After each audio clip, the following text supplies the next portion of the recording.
Bisognava attaccare i civili, quello che è il popolo, le donne, i bambini.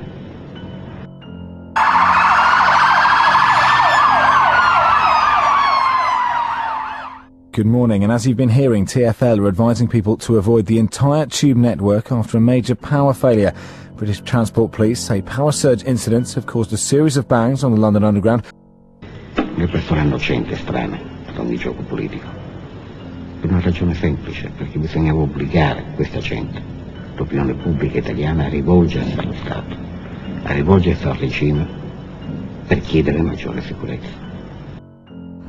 It was just like boom, and I could feel like as if I'm being electrocuted. 7 explosions now, the Metropolitan Police telling us.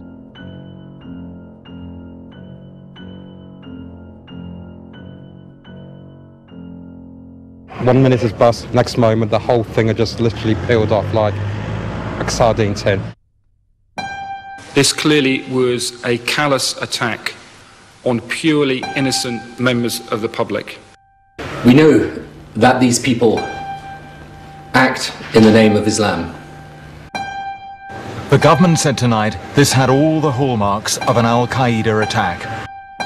Tonight, the British government says the attacks bear the hallmarks of Al-Qaeda.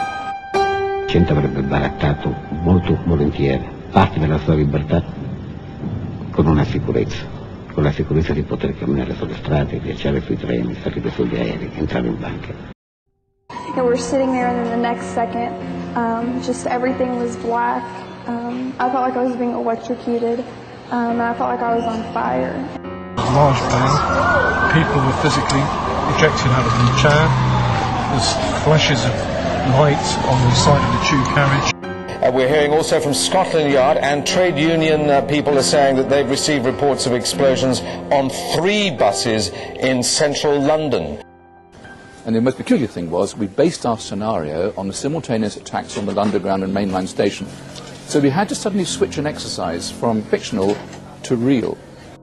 The 7/7 bombings were, it was suggested, the work of clean skins. But behind those claims lay an entirely different reality.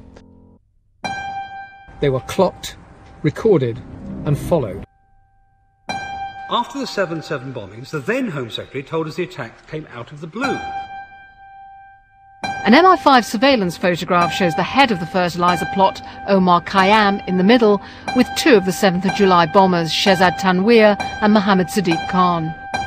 Now that the link is out in the open between 7/7 and those convicted today, it's bringing an uncomfortable spotlight onto MI5. Questa è la logica politica che sta dietro tutte le stragi, che rimangono impunite proprio perché lo Stato non può condannare se stesso o proclamare se stesso colpevole di quello che ha fatto. So it's very important that the false flag operation remains unknown, remains secret. Once the public realizes that the false flag operation is actually being carried out by the one who afterwards screams, gee, how violent the others are, he's totally discredited. What is important from a historical perspective is that we always sit back when we see a terrorist attack and say, gee, okay, what was this? Was this my tax money being used against me by the state? Or was this a private group that carried out another atrocity?